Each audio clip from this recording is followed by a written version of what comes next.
अच्छा, मुझे आप बताएं, पीपीएससी ने आपको कोई सिलेबस बताया? पीपीएससी वेबसाइट ने, एडवर्टाइजमेंट ने, या कहीं से कोई ऐसा है कि मैथ के कौन कौन से कोर्सेज करने हैं, कौन से नहीं करने हैं? ठीक है, नहीं बताया। आपको पीपीएससी ने एडवर्टाइजमेंट में जस्ट ये बताया है कि 80 मार्क्स आपके क्वालिफिकेशन में से होंगे। और मैथ टीचर के लिए क्वालिफिकेशन क्या मांगी गई है? मैथ टीचर के लिए क्या क्वालिफिकेशन मांगी गई है जिसमें से 80 मार्क्स का टेस्ट होगा? मैथमेटिक्स, बीएस मैथमेटिक्स या एमएससी मैथमेटिक्स, ये मांगा गया। ठीक है। और इसके अलावा 20 मार्क्स का जीके मेंशन किया गया है, जनरल नॉलेज। अब जनरल नॉलेज में क्या आ जाता है? 80 मार्क्स का तो आपको पता चल गया, हमारा अपना सब्जेक्ट है, हमारी अपनी क्वालिफिकेशन है, मैथमेटिक्स है। और मैथमेटिक्स हम शुरू से लेके क्लास 16 तक पढ़ते ही है। वो चाहे क्लास 1 का मैथ है, चाहे क्लास 2 का मैथ है, चाहे क्लास 10 का मैथ है, चाहे एमएससी का मैथ है। उन्होंने यानी हम ये क्या सराई नहीं कर सकते कि ये स्कूल लेवल की जॉब है तो वो स्कूल लेवल की बुक्स का मैथ हमें पूछेंगे। हम कुछ भी नहीं कह सकते। हाँ, मुमकिन है किसी का ये तुक्का लग जाए और बाकी कोई ज्यादा सवाल आ जाए बेसिक लेवल के, लेकिन आप नहीं कह सकते। अगर आपने क्वालिफाई करना है टेस्ट, तो फिर आपको इसको टोटल तैयार करना पड़ेगा, क्लास 1 से लेकर एमएससी तक उसको टोटली रिवाइज करना पड़ेगा। अब शॉर्टकट क्या है? शॉर्टकट ये है कि आप क्लास 8 का जो मैथमेटिक्स है, जनरल मैथमेटिक्स है वो, या क्लास 9 10 आर्ट्स वाले जो पढ़ते हैं मैथमेटिक्स, ये इसमें वो टॉपिक्स आ जाते हैं जो बेसिक मैथमेटिक्स सारा कवर कर देते हैं। यानी आपको क्लास 1 से 7 तक जाने की जरूरत नहीं है। अगर आप 8 क्लास का मैथमेटिक्स ले लें या 9 10th के आप दे लें मैथमेटिक्स आर्ट्स वाला, तो इसका आप उसका मतलब है आप जनरल मैथमेटिक्स आपका सारा कवर हो जाएगा। Is it clear?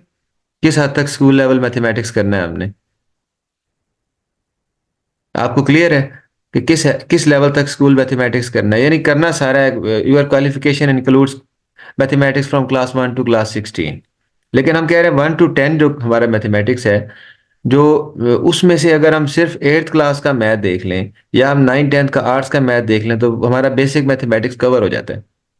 बाकी रहेगी बात 9 10th साइंस की। तो 9 10th साइंस में अगर बेसिक मैथ से अलावा कुछ है तो exactly first year second year में वो पढ़ा हुआ, इसलिए हमें उसकी परेशानी नहीं है। ठीक है, इज इट क्लियर नाउ? कोई किसी को डाउट? क्योंकि आपने बहुत ये पूछा है। तो अच्छा, इसमें सिर्फ मेरी बात ना सुने, मुझे आप अपनी राय भी दें थोड़ा। आप इतने लोग हैं माशाल्लाह से, और इतनी आप डिस्कशंस कर रहे हैं इन चीज़ों पे, सिलेबस के बारे में। तो आप मुझसे डिस्कस करें। आप मैं मेरे सामने आपकी चैट है, मेरी इस वक्त आंखें जो है ना वो बुक पे नहीं, आपकी बातों पे हैं कि आप मुझे खुल के बात कर लें अभी। आप मुझे बताएं, मैंने आपको एक अपने एक राय दी है बेसिक मैथमेटिक्स के बारे में। आप क्या समझते हैं? आपका नॉलेज क्या कहता है? हो सकता है आपको किसी एक्सपर्ट ने गाइड किया हो, आपको पीपीएससी ने गाइड किया हो, आपने कोई पास पेपर पता किए हो, आपने कोई स्पेशल एजुकेशन जो टीचर भर्ती हुए हैं उनसे कभी रब्ता किया हो, तो उन्होंने आपको इसके अलावा कुछ बताया हो तो आप मुझे बताएं, जिसकी बेस पे हम कह सकते हैं कि नहीं ठीक है जी, एमएससी नहीं करते, हम बेसिक मैथमेटिक्स कर लेते हैं। मुझे बताएं, अगर कोई किसी एक बंदे की राय से मुख्तलिफ है तो मुझे बताएं। ठीक है। अभी तक मैंने ये 60 लोगों में से ये ढेर सारे लोग मुझे राय दे रहे हैं, लेकिन किसी ने मुझे मुख्तलिफ राय नहीं दी। ठीक है। तो आप सारों की राय और मेरी राय इकट्ठी करके हम फाइनली यही कंक्लूड कर लेते हैं कि देखो, 8th क्लास का मैथमेटिक्स वो कर लो, या 9 10th का बेसिक मैथमेटिक्स वो कर लो। तो आपकी एक तसल्ली हो जाएगी कि चले हमने स्कूल लेवल का भी मैथमेटिक्स छोड़ा नहीं है। ठीक है, यू फॉर योर सेटिस्फेक्शन। वो इतना आसान होता है कि एक एक दिन बस बैठ जाओ और आप अपने आप को सेटिस्फाई कर लो। ठीक है। उसकी उसमें थोड़ा सा ये होता है कि लोग डरे होते हैं परसेंटेज, रेशो, प्रोपोर्शन, एवरेज, इस किस्म के क्वेश्चन से, तो वो आपकी प्रैक्टिस के लिए काफी है जो मैंने आपको 8th क्लास या 9 10 बताया। ठीक है। उसके बाद आप आ जाएं, अपना मेन फोकस जो हमारा है वो है फर्स्ट ईयर से स्टार्ट होता है और एमएससी की तरफ जाता है। अच्छा, एक और तरह से भी मैं आपसे डिस्कस कर लेता हूँ। माशाल्लाह आप में से मैं देख रहा हूँ ऐसे लोग हैं जिन्होंने लेक्चरर का भी टेस्ट दिया है पहले, और मे भी किसी ने सब्जेक्ट स्पेशलिस्ट का भी टेस्ट दिया हो। ठीक है।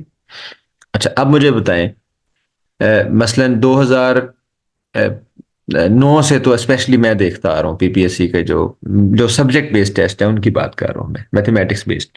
आप देखें कि पीपीएससी अगर लेक्चरर मैथ का सिलेबस देता है, या पीपीएससी सब्जेक्ट स्पेशलिस्ट मैथ का सिलेबस देता है, या पीपीएससी ने अभी मैथ टीचर का सिलेबस दिया, वो सेम दिया है। कोई फर्क नहीं है। जैसे लेक्चरर मैथ की 17 स्केल की जॉब आएगी, आप देखना यही उस पे सिलेबस लिखा हुआ था। लास्ट टाइम यही सिलेबस लिखा हुआ था, qualification 80 marks, GK 20 marks, exactly same. और पेपर, लास्ट पेपर 2022 वाले लोग जानते हैं, जो 22 में जिनकी सिलेक्शन हुई 2022 में, 2022, वो पेपर मोस्टली एमएससी में से था। और अगर आप मुझसे कोई उसका मेरिट शेरिट पूछते हैं, तो आप उम्मीद है जानते भी होंगे कि इतने लोग भी नहीं पास हुए जितने उनको इंटरव्यू के लिए चाहिए थे। यानी कि बहुत कम लोग जो है वो पास होते हैं।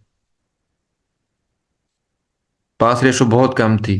पास होने के बाद वो इंटरव्यू के लिए आपको बुलाते हैं, अदरवाइज तो फिर वहीं से टेस्ट अगर क्वालिफाई ना हो तो रह जाता है बंदा। तो कहने का मकसद ये है कि वो टफ था, वो एमएससी लेवल का था और काफी अच्छा पेपर था, सिंपल पेपर नहीं था। एक और पीछे चले जाएं तो 2020 का पेपर आ जाता है। वो पेपर भी टफ था, उसमें भी ऐसे ही हुआ कि बेशुमार लोग फेल हो गए थे, बहुत ज्यादा लोग फेल हो गए थे।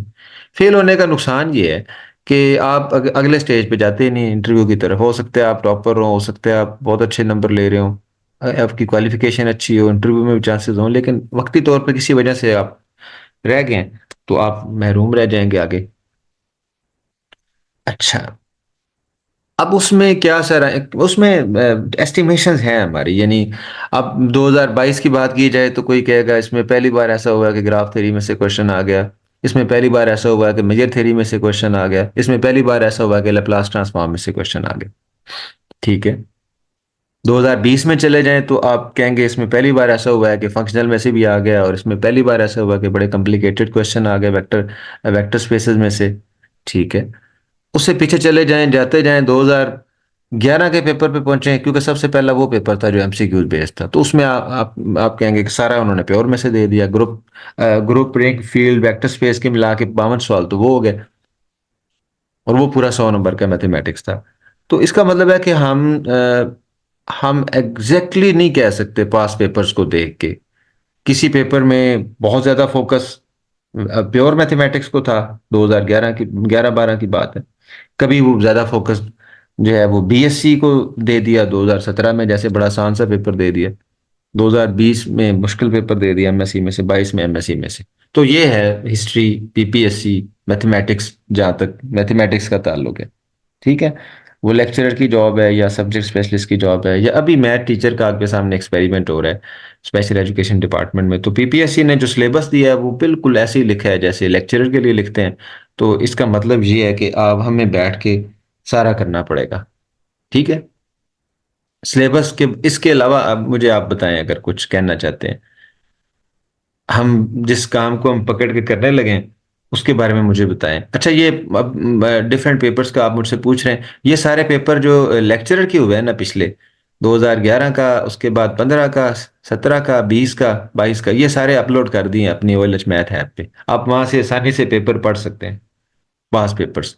ठीक है, वो जरूर पढ़िएगा, आपको अच्छा आइडिया हो जाएगा जो मैं कह रहा हूँ इस बात का। इसके अलावा शाबाश कोई, अब और कोई बात आप करना चाहते हैं? जनरल नॉलेज की तरफ भी मैं आता हूँ, ठीक है। और शाबाश, इसके अलावा कोई सिलेबस के बारे में बात करना चाहते हैं, कोई डाउट है आपके जहन में? अगर हुए कोई बात नहीं, आप मेरी नेक्स्ट मीटिंग में आप मुझसे डिस्कस करने की कोशिश करें, आप मीटिंग्स के अंदर मुझसे ये डिस्कस कर लेंगे। ठीक है, अभी इस वक्त मेरा पूरा फोकस ये आपका एग्जाम, जो अपकमिंग एग्जाम पीपीएससी का है, मैं टीचर ये है। बाकी डिफरेंट अदर जो एग्जाम्स आप मेंशन कर रहे हैं वो मैं सेपरेट जगहों पे आपके साथ डिस्कस करूंगा। अच्छा, अब आ जाते हैं कि तैयारी हमारी जनरल मैथ की तो डिस्कस कर ली।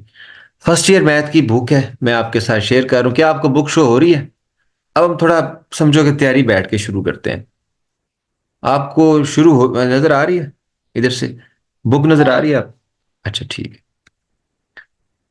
आप जानते हैं कि आपको इसके लेक्चर मिल गए, जो अगर कोई बिल्कुल न्यू मेंबर है उसको भी एक्सेस मिल गई है, और चैप्टर वाइज लेक्चर पढ़े हैं। ठीक है, अब हम बैठ के बस आज इस बुक को खत्म करने लगे हैं, क्योंकि हमारे पास टाइम कम है और हमारा एग्जाम आ गया अब। इस बुक में मुझे बताएं, ये चैप्टर नंबर 1 है, इसमें थोड़ा सा वैसे डिस्कस करें आप। आपने किस किस्म के क्वेश्चन देखे हैं? मैं सॉरी, मैं आप मुझे जीके के बारे में पूछ रहे हैं, मैं फिर एंड पे उस पे आता हूँ, ताकि ये तो एक आध बुक इस मीटिंग में हम देख लें साथ। नंबर सिस्टम देखें, आपकी फर्स्ट ईयर की book, look, number system. Number system में क्या आएगा? नंबर सिस्टम में देखो, ये जो क्वेश्चन अगर बन सकता है बेसिक मैथमेटिक्स का, बेसिक लेवल का, आप नोट करते जाना, और मेरा जो मैं आपको बता रहा हूँ और बैठ के उसे पढ़ लेना। रैशनल इरैशनल की एग्जांपल्स इंपॉर्टेंट है। अगर इसमें कुछ है तो वो है रैशनल इरैशनल नंबर्स। अगर इसमें कुछ है तो ये decimal representation of rational irrational numbers. ठीक है, ये भी एग्जांपल्स बन जाती हैं, इसमें अच्छे क्वेश्चन बन जाता है एक बेसिक लेवल का। आप डिटेल लेक्चर मेरा इस पे, अगर आपको कंफ्यूजन है तो वहां से कर लेना, अदरवाइज जहाँ पे जस्ट मेरे सवाल को जहन में रख लें। रैशनल इरैशनल की एग्जांपल्स। क्वेश्चन नंबर 2, ये डेसिमल रिप्रेजेंटेशन में रैशनल इरैशनल नंबर्स। ठीक, ये एग्जाम्पल 1 में यहाँ पे 1 2, ये 10 एग्जाम्पल बहुत अच्छी लिखी हुई हैं। आमतौर पे जो डिस्कस होते हैं वो square root N, where N is not a perfect square, pi और ई, इरेशनल नंबर्स में। यहाँ ये जिस चीज़ें और आपकी काम की देखें, कोई चीज़ नहीं यहाँ पे। Properties of real number, now these are very well known for you. कोई आपको प्रॉपर्टी आ जाती है, मुझे उम्मीद है आप मार नहीं खाएंगे। स्पेशली अगर आपने अभी लेटेस्ट मेरे लेक्चर आपको मैंने दिखाए हैं अपने रियल एनालिसिस के, अदरवाइज वो लेक्चर जरूर देख लेना। Real number system chapter 1 real analysis का जो लेक्चर है, डिटेल के साथ, ये प्रॉपर्टीज का सारा मसला खत्म हो जाएगा। प्रॉपर्टीज ऑफ इक्वालिटी, इक्वालिटी की प्रॉपर्टीज हैं। ये वो सेट थ्योरी का आर्टिकल आपके जहन में आएगा, बाइनरी रिलेशन का, जहां आप काफ़ी चीज़ें ये वाली पढ़ते हैं, reflexive, symmetric, transitive, additive, multiplicative. अच्छा, यहाँ थोड़ी सी मेरी वर्ड्स जहन में रख लेने से पढ़ लेना।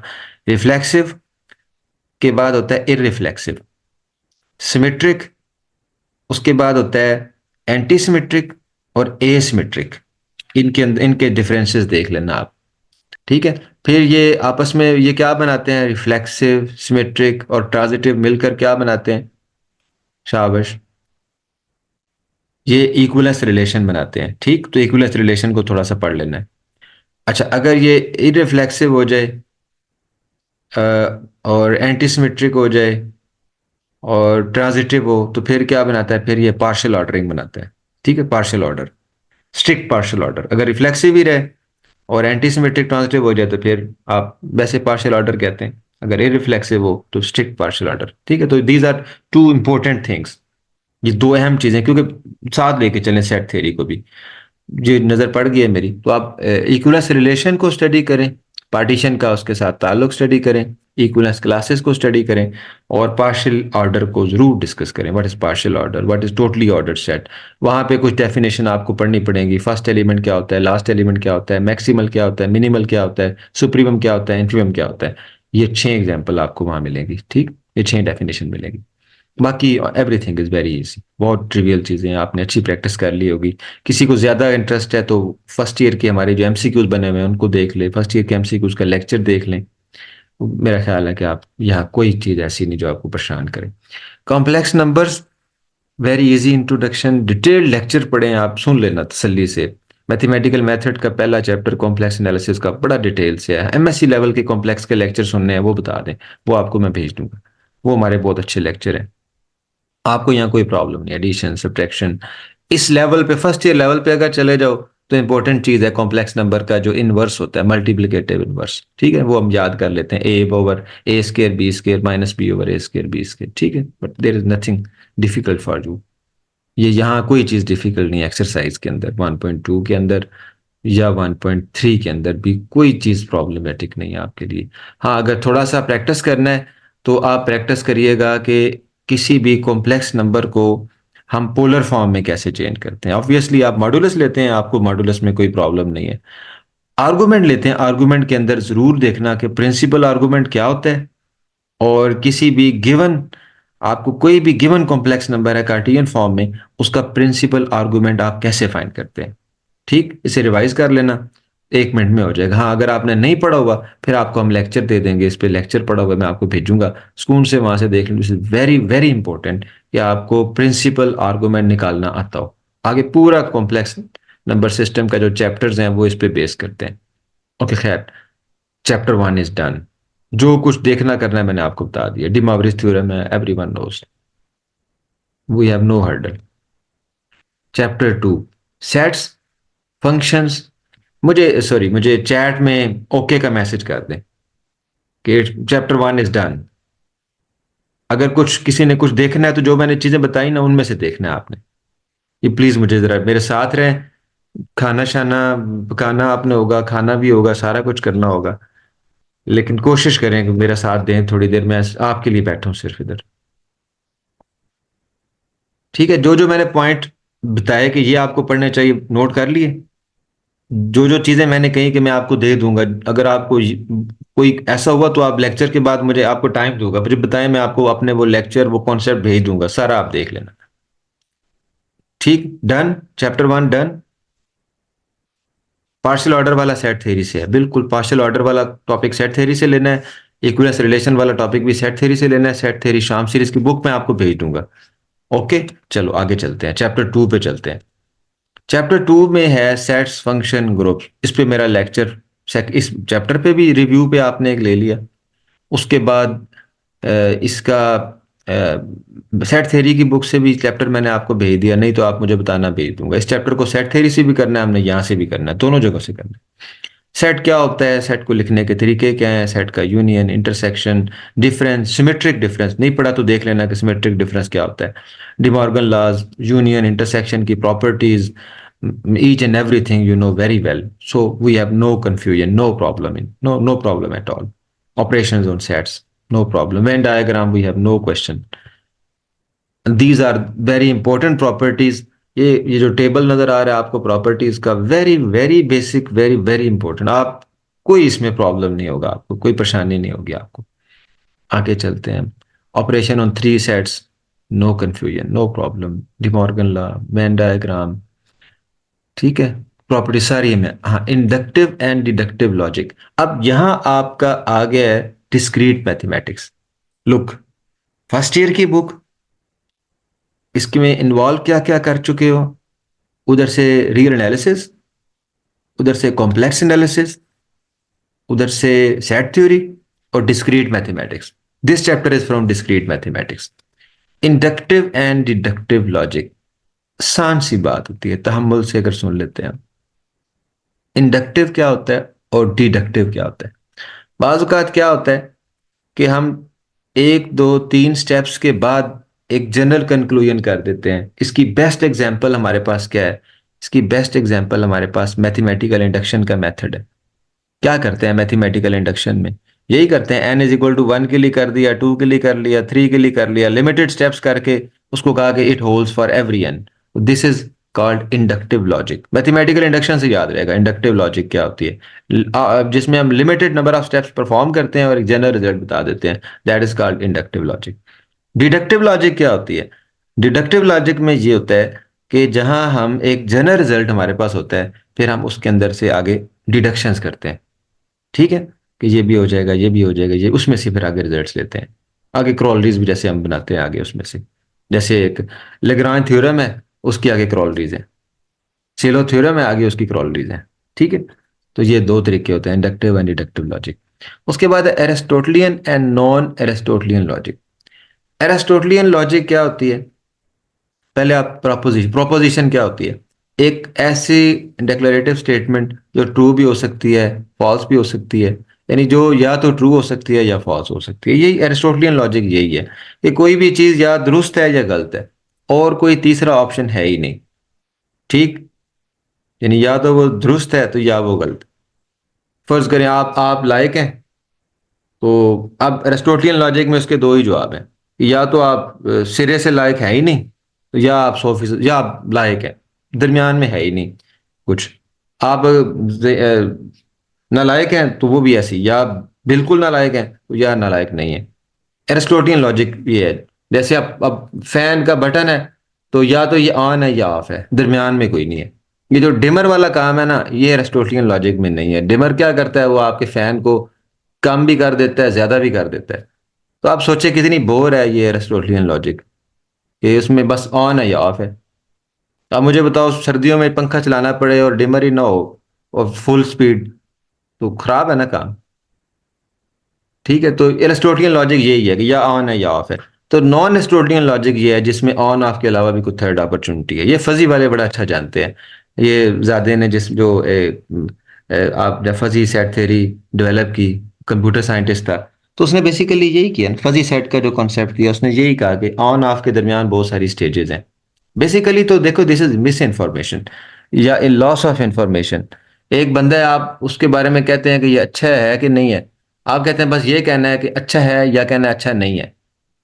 ठीक है। अब अगर वो थोड़ा बहुत अच्छा है तो आप तो कहेंगे अच्छा नहीं है। ठीक है।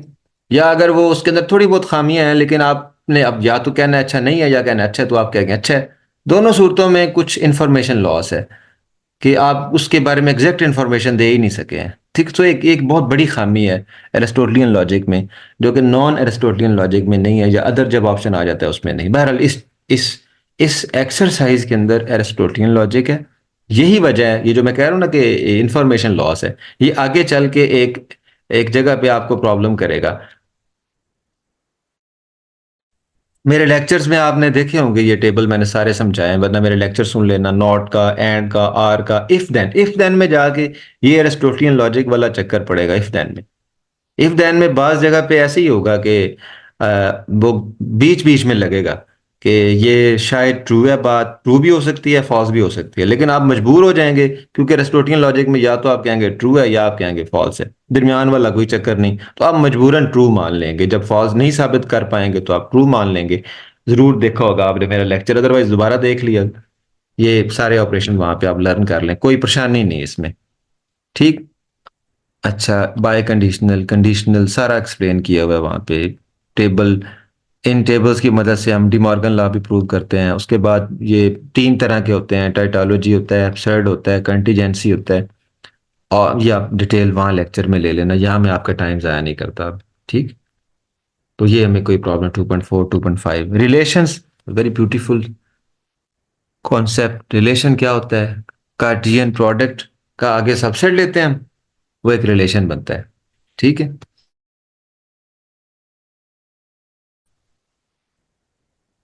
ये टॉपिक बाइनरी रिलेशन का स्पेशली करना हो तो सेट थ्योरी में बहुत अच्छा लिखा हुआ है। ठीक है, सेट थ्योरी से इसको करें।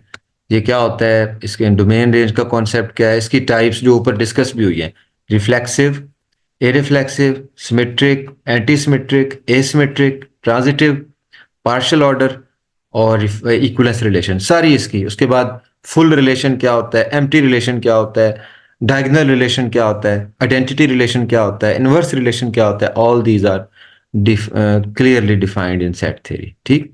फंक्शन, फंक्शन की टाइप्स सबको अच्छी तरह पता है, into, onto, one one onto. ठीक है। ये सब बाइजेक्टिव, इंजेक्टिव, सब्जेक्टिव। उसके बाद ये कुछ वेल नोन फंक्शंस हैं, इनवर्स फंक्शन है, स्क्वायर रूट फंक्शन है। ठीक है, बाइनरी ऑपरेशंस, इस पे लेक्चर मैंने भेज दिया आपको। प्रॉपर्टीज, ठीक है, groupoid, semigroup, monoid group, abelian group. यहाँ पे आपके लिए जो इंपॉर्टेंट चीज़ है वो काउंटर एग्जाम्पल है। एक ऐसी एग्जाम्पल जो ग्रुपाइड नहीं है, फिर एक ऐसी एग्जाम्पल जो ग्रुपाइड है मोनाइड नहीं है। ठीक है। ऐसी एग्जाम्पल जो मोनाइड है, सॉरी, जो ग्रुपाइड है सेमी ग्रुप नहीं, फिर ऐसी एग्जाम्पल जो सेमी ग्रुप है मोनाइड नहीं, फिर ऐसी एग्जाम्पल जो मोनाइड है लेकिन वो आगे ग्रुप नहीं। ठीक है। फिर ऐसी एग्जाम्पल जो ग्रुप है विलियन ग्रुप नहीं। तो ये काउंटर एग्जाम्पल्स कहलाती हैं। ये आपके लिए इंपॉर्टेंट है, मैंने अपने लेक्चर में मेंशन की हुई है, बाइनरी ऑपरेशन का लेक्चर, अगर किसी ने नहीं देखा तो मैं आपको भेज दूंगा। इस चैप्टर को कराते हुए मैंने ये टॉपिक नहीं कराया, मैंने बीएससी लेवल पे कराया, तो वही यहाँ पे मैं आपको भेजा करता हूँ। ठीक है, तो वो आप वहां से करेंगे। उसके बाद ग्रुप, इस पे तो फिर आपको पता है बीएससी का हमारा बड़ा अच्छा एक लेक्चर पड़ा है, एमएससी के भी लेक्चर पड़े हैं ग्रुप पे, आप आपका कवर हो जाएगा। आपको कोई परेशानी, मैं नहीं समझता कि इस चैप्टर में किसी किस्म की कोई परेशानी है। ठीक है, सो वी आर डन। मुझे ओके कर दें चैट में। कोई परेशानी किसी की? शाबाश, कोई परेशानी नहीं आएगी। ठीक है, और आपको ये समझ आ गया कि इस चैप्टर से को आपने कहाँ कहाँ जाके करना है, कौन कौन सी बुक्स। अब देखें आप कितनी बुक्स आपके साथ जुड़ती जा रही हैं। तो आप क्यों परेशान होते हैं कि भाई इतना ज्यादा सिलेबस है, हमारे पास टाइम बहुत कम है। सारी किताबें निकाल के बैठे हैं और खत्म करके सोएं बेशक। ठीक है, एज मच एज पॉसिबल। नहीं खत्म होगी, जाहिर है इंसान थक जाएगा, आप थक जाएंगे, आप सो जाएंगे, लेकिन आप बहुत कुछ कर चुके होंगे, या बहुत कुछ करने का जज्बा होगा तो आप कर लेंगे इंशाल्लाह। तो परेशानी ये नहीं लेनी सिलेबस की, ठीक। अच्छा चलो आगे चलते हैं। मैट्रिसेस एंड डिटर्मिनेंट्स, बहुत अच्छे लेक्चर पढ़े हैं हमारे बीएससी लेवल का। मैथमेटिकल मेथड चैप्टर नंबर 3, 4, 5 और 12 लेक्चर हैं, और ऐसे जबरदस्त रिजल्ट्स उसमें इकट्ठे किए हुए हैं कि आपको मजा आ जाता है सुन के, और कोई कमी नहीं रह जाती। कितने लोग हैं जिन्होंने वो चैप्टर सुने हुए हैं, चैप्टर 3, 4, 5 बीएससी मैथमेटिकल मेथड का, लीनियर अलजेब्रा के नाम से, या थ्योरी ऑफ मैट्रिक्स मैट्रिसेस के नाम से, थ्योरी ऑफ मैट्रिसेस, या कह लो मैट्रिक्स थ्योरी। तो दिस इज वेरी इंपॉर्टेंट। क्या इंपॉर्टेंट है इस चैप्टर में से, क्या लेना देना है हमने? देखो, एक तो एग्जाम्पल्स बहुत अहम है कि ये डायगोनल है, ये स्केलर है, ये आइडेंटिटी है, ये किस किस्म का मैट्रिक्स है, एक चीज। दूसरी चीज, आगे चल के हमारे लिए डिटर्मिनेंट की properties, some well known determinants. तीसरी चीज क्या हासिल करनी है आपने आगे चल के, system of equation. That's very very important. System of equation के सॉल्यूशंस, क्रैमर रूल है, या आगे चल के मैट्रिसेस की मदद से है, एचिलॉन फॉर्म की मदद से है, रिड्यूस एचिलॉन फॉर्म की मदद से है। ठीक है। चले, वेलकम आफ्टर द ब्रेक। हम बात कर रहे थे चैप्टर 3 की, और मैं आपको गिनवा रहा था कि इसकी जो चीज़ें आपने तैयार करनी है। चैप्टर 3 में देखें, इंपॉर्टेंट चीज़ हमारे लिए तैयार करने के लिए है रैंक का क्वेश्चन, कि किसी भी मैट्रिक्स का रैंक क्या होता है। ठीक है। इसका ताल्लुक नॉन जीरो रोज के साथ है, एचिलॉन फॉर्म के साथ है। रैंक का ताल्लुक लीनियरली इंडिपेंडेंट और लीनियरली डिपेंडेंट रोज के साथ है। ठीक है, तो ये कॉन्सेप्ट्स हैं जो आपके रिवाइज होंगे। ये आप लीनियर अलजेब्रा के अंदर भी, थ्योरी ऑफ मैट्रिसेस के अंदर भी कर सकते हैं। ठीक है। अच्छा, एचिलॉन फॉर्म और रैंक के बाद फिर आगे सिस्टम ऑफ इक्वेशन पे जब आप जाते हैं, यहाँ पे दो बहुत अहम चीजें हैं। एक होमोजीनियस इक्वेशंस। होमोजीनियस इक्वेशन, आप ये बीएससी लेवल का जो लेक्चर हमने आपको दिया उसमें से जाके देखें, होमोजीनियस इक्वेशन को स्टडी करें। होमोजीनियस इक्वेशन में आप जानते हैं दो तरह के सॉल्यूशन होते हैं। एक ट्रिवियल, वो हमेशा होता है, और नॉन ट्रिवियल, वो कभी कभार होता है। Under what condition the solution is non trivial, this is main thing. ठीक है, आप अगर तो वो एक आपके पास स्क्वायर मैट्रिक्स बनता है ए, तो फिर डिटर्मिनेंट के हवाले से आप बात करते हैं कि अगर उसका जो डिटर्मिनेंट है वो नॉन जीरो है तो फिर सिर्फ ट्रिवियल सॉल्यूशन होगा। अगर उसका डिटर्मिनेंट जीरो है तो फिर होमोजीनियस इक्वेशंस का नॉन ट्रिवियल सॉल्यूशन एग्जिस्ट करेगा। ठीक है। इसी तरह आगे चलते हैं तो system of equation in general, non homogeneous equation, उसमें आप देखते हैं कि सिस्टम कंसिस्टेंट कब होता है, इनकंसिस्टेंट कब होता है। आप आगे चल के बनाते हैं ऑगमेंटेड मैट्रिक्स।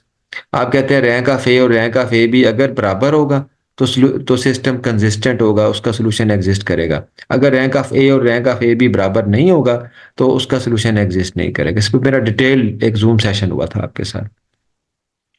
ये हो गया कंसिस्टेंट इनकंसिस्टेंट। इनकंसिस्टेंट का तो केस ही निकल गया, रैंक ऑफ ए भी अगर बराबर नहीं है रैंक ऑफ ए के, वो तो खत्म बात। इसका मतलब है रैंक ए भी रैंक ए के बराबर है तो सोल्यूशन एग्जिस्ट करेगा। अब सोल्यूशन जब एग्जिस्ट करेगा तो वो यूनिक कब होगा, जब rank of A is equal to rank of A B is equal to number of unknown, तो सोल्यूशन यूनिक होगा। अगर rank of A is equal to rank of A B और less than the number of unknowns, तो फिर जो solution है वो infinitely many होंगे। ठीक है।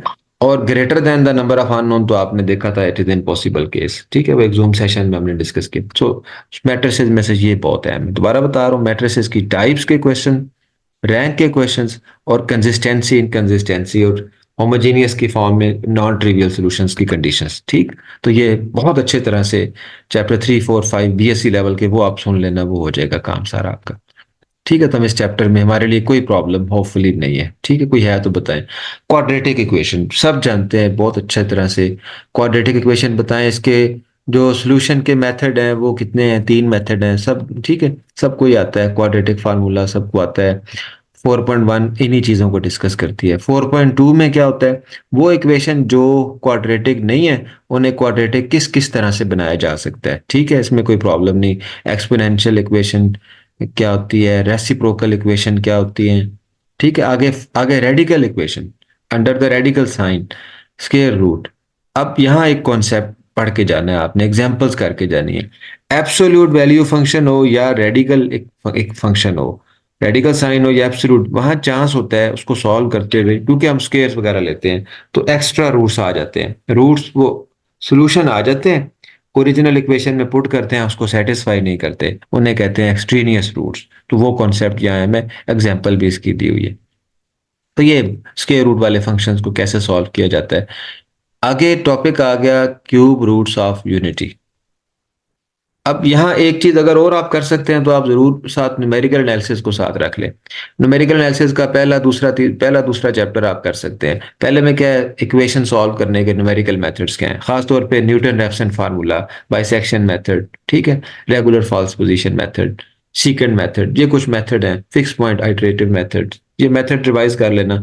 अभी इस पे लेक्चर हमारे लेट हैं तो इसका हम कोशिश करेंगे कोई आपको मटेरियल भेज दें कि जहाँ ये लिखे होंगे फार्मूले लिखे होंगे, जस्ट वो देख लें। रेट ऑफ कन्वर्जेंस वगैरह देखना होता है, एरर टर्म्स देखनी होती है, ठीक है। तीन ही चीजें हैं, फार्मूला देखना, इटरेटिव फार्मूला क्या है, रेट ऑफ कन्वर्जेंस क्या है, उनका कंपैरिजन क्या है, ठीक है।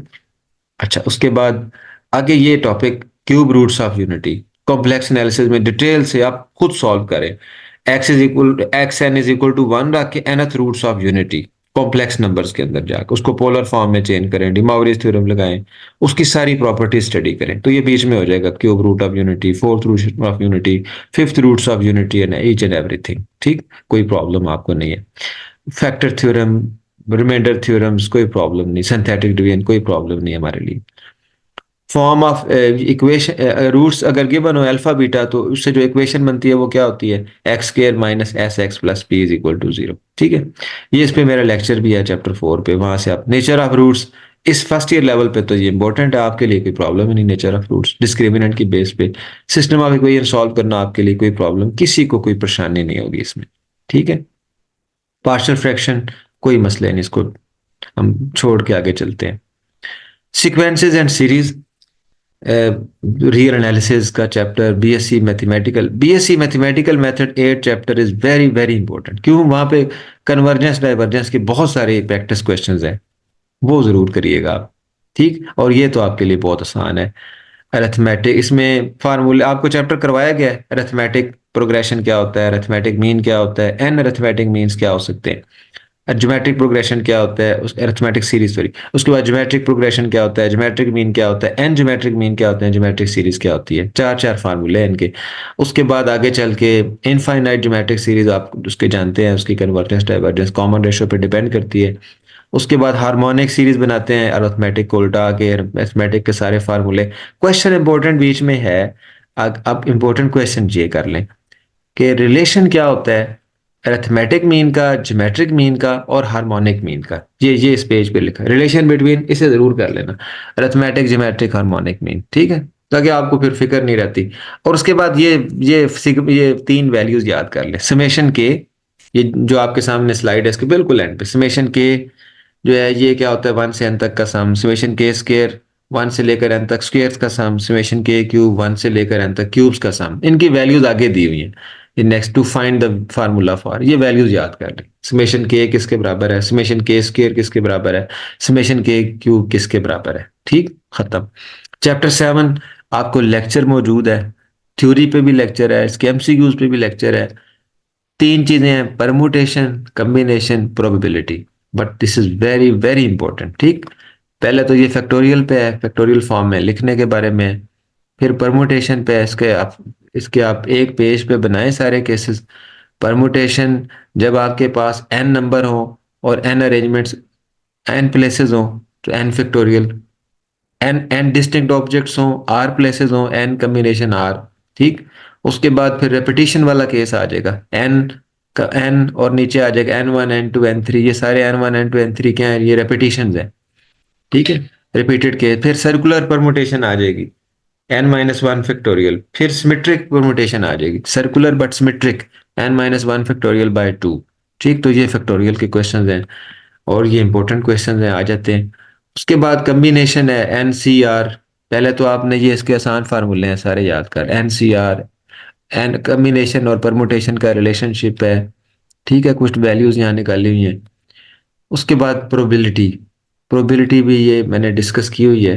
प्रोबेबिलिटी क्या होती है, इसकी वैल्यूज जीरो कब होती है, वन कब होती है, ठीक। और ये इस तरह आप इसके एमसीक्यूज भी हमने डिस्कस किए हुए हैं। उसके बाद प्रोबेबिलिटी के फार्मूले यूनियन का और इंटरसेक्शन का।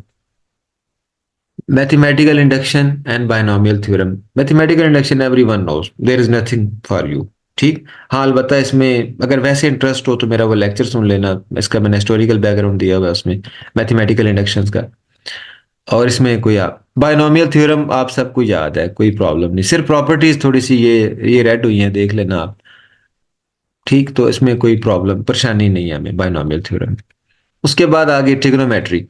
ट्रिग्नोमेट्री को 2 पेजेस मैक्सिमम, शायद 2 पेजेस पे, लेकिन खुला खुला लिखेंगे तो 3 पेजेस पे चला जाएगा। इसके फार्मूले आप फिंगर टिप्स पे रिवाइज कर लें, अभी मेरे साथ बेशक कर लें थोड़ी देर में। करना चाहते हैं रिवाइज, आते होंगे मुझे सुना दें आप, हैं।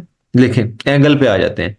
अगर एंगल के 360 हिस्से किए जाएं तो हर हिस्सा 1 डिग्री बन जाता है। कंप्लीट एंगल 360 होता है, स्ट्रेट एंगल 180 होता है, राइट एंगल 90 होता है, ठीक। 90 तो इसने एक कंप्लीट रोटेशन 360, 1 डिग्री में 60 मिनट, 1 मिनट में 60 सेकंड, तो 1 डिग्री में 3600 सेकंड, ठीक।